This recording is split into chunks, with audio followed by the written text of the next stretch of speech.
even in the middle of some of our greatest adventures, you are still seeking a bigger adventure.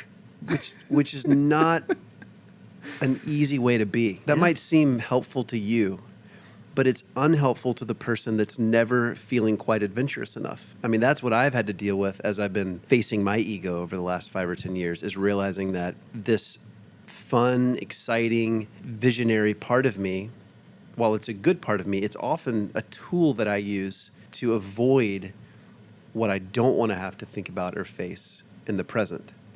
So if the present reality is actually something that would disappoint me, the easy thing for me to do is come up with an idea that it can put me into the future. And this is why I have a different idea every day, 0.001% of which I will even begin executing. I've been so happy to see you pursue mindfulness in this recent season of life. Yeah. But I'm kind of afraid that it's going to keep you from being the adventure guy in my life. I don't think so.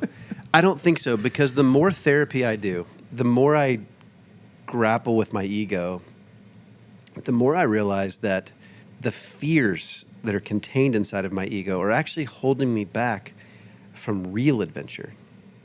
So there's a fantasy adventure that I come up with as a coping mechanism that I have to come up with, because the real adventure that I want in my life is what I'm actually afraid of.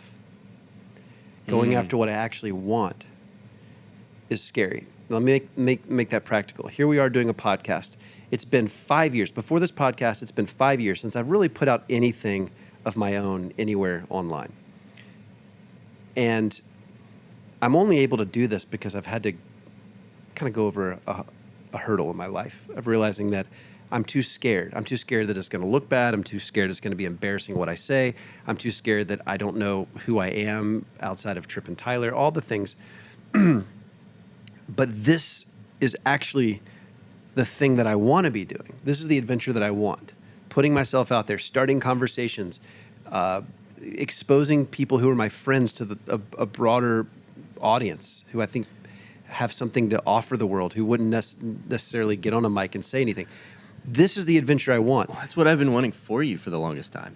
But my escape for 5 years has been having these grandiose ideas that doesn't actually turn into anything. It just keeps me from facing my fear and doing the thing. Yeah, it's like buying another training course before you feel really ready.